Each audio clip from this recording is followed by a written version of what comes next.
This is just fantastic. Look at that.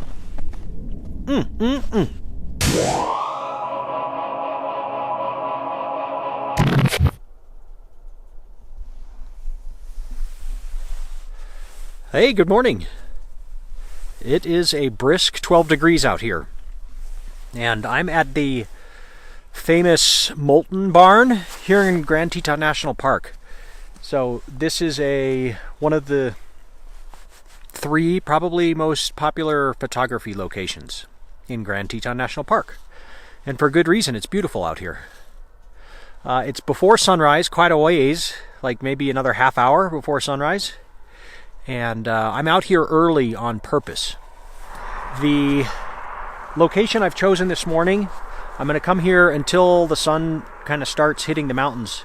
I like the low contrast light pre-dawn here because I can get the barn in the foreground, and hopefully the sky's going to get pink and there's a beautiful cloud right over the mountain range. Once the sun hits the bright white mountains that are covered in snow over there, then the barn gets so dark there's too much contrast for the scene, and I don't particularly want that look this morning. I'm going for a nice low contrast, high, very saturated color in the sky, hopefully, and get some of the alpenglow on the snow on the mountains as well.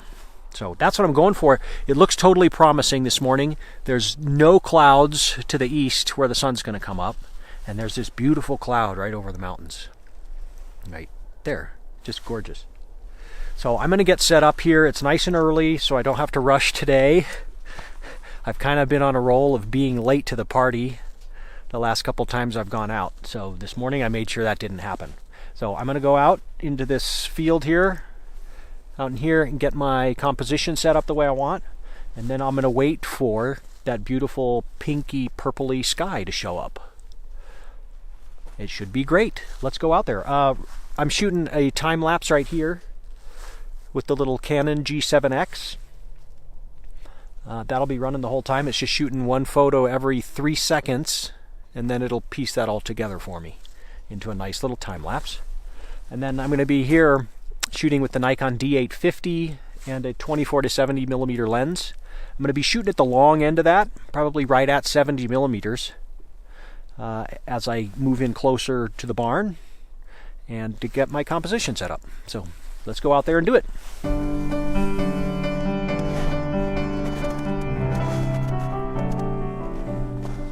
Okay, here I am. I'm in position. I've got my scene composed here with the barn and the Tetons.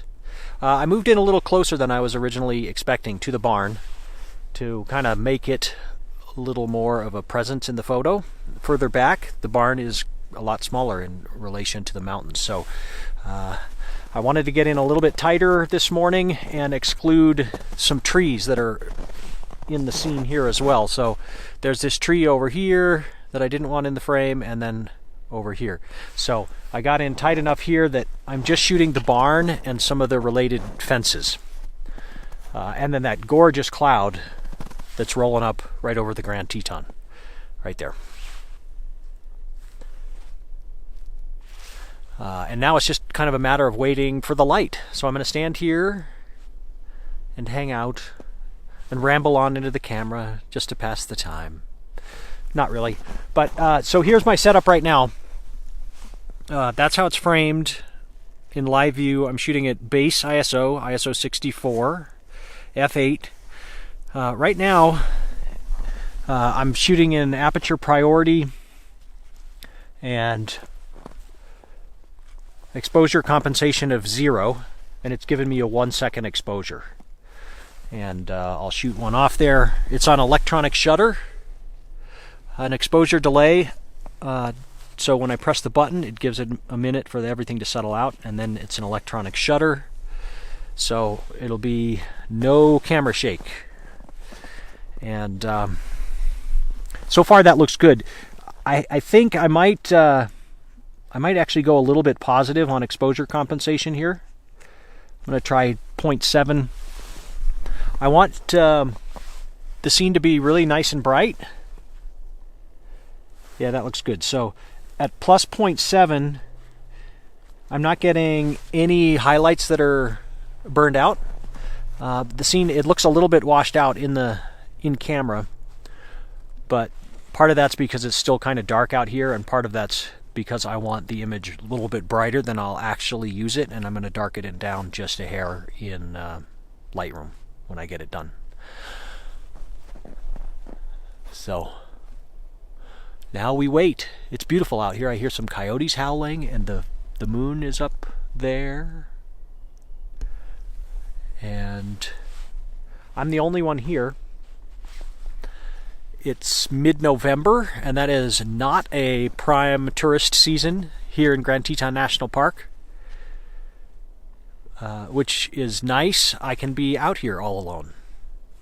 You know, if this was a month ago, 6 weeks ago, there'd be 30, 40, 50 people out here at these barns doing photography. So I like it like this.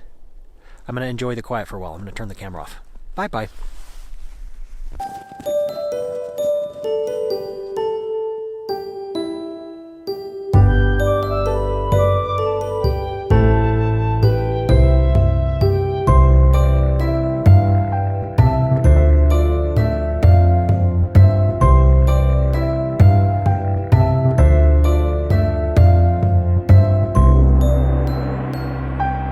This is gorgeous. Just gorgeous light over the mountain. Kind of how it's dark there behind. We got clouds and mountains, and then it's dark clouds behind there. It's super contrasty and beautiful. So I'm glad I came here this morning. It's pretty wonderful. So I'm going to make a few more pictures here, and then I'm going to keep moving on. And go start to look for critters. But this is just fantastic. Look at that.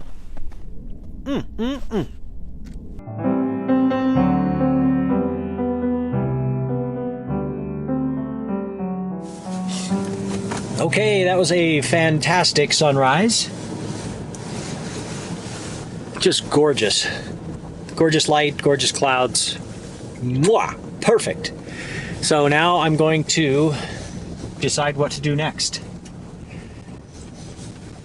Do I go look for moose? It's a good question. I think I will. I'm going to go do a loop and look for moose. Sounds like a good plan.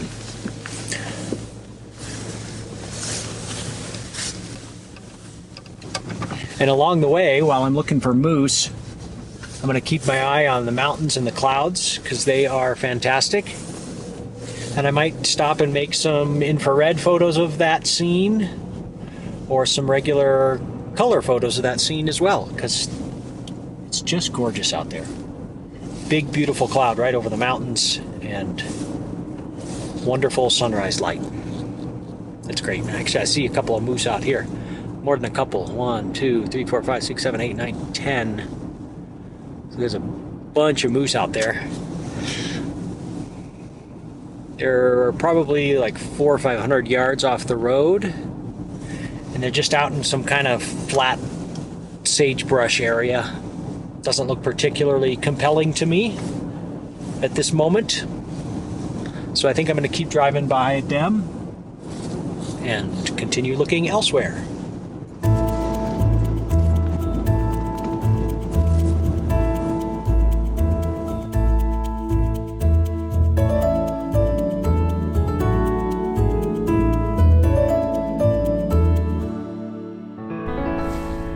All right, that'll end my morning here at the Moulton Barns. I stayed actually until the sunlight hit the valley floor here and lit up the barn as well. And I'm glad I did. It worked out great to get some beautiful light on that barn, and then that cloud over the Tetons is still kind of looming there, and it's just a gorgeous scene. So I had originally envisioned just kind of the low contrast pink purple scene with alpenglow, and I still got some really nice photos early before the light hit the valley floor with just that cloud and the top of the mountains lit up. It was just fantastic. And then this scene as well, and it's amazing how much the scene can change just in the matter of a 10-15 minute time span. But that was it. Just a great morning to be out here. So thanks for watching this quick little version of sunrise at the Moulton Barn in Grand Teton National Park. Have a great day. Thanks. See ya.